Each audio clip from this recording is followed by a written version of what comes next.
Aditya ठाकरेंकडून Chakan MIDC मधील रस्त्यांची पाहणी, चाकण एमआयडीसी मधील वाहतूक कोंडी, पायाभूत सुविधांचा अभाव आणि उद्योजकांच्या अडचणींच्या पार्श्वभूमीवर आदित्य ठाकरेंचा दौरा. नाशिकच्या लासलगाव कृषी उत्पन्न बाजार समितीमध्ये डाळिंब लिलावाला सुरुवात, तर 2200 रुपयांपर्यंत डाळिंबाला दर. नाशिकसह इल्यानगर, छत्रपती संभाजीनगरमधून डाळिंबांची आवक.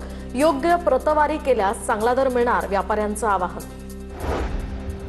जळगावच्या भुसावळमध्ये अमानुष मारहाण झालेल्या पीडित तरुणाच्या आईनं मंत्री गुलाबराव पाटलांची भेट घेतली. दुर्घटना सांगताना पीडित तरुणाच्या आईला अश्रू अनावर.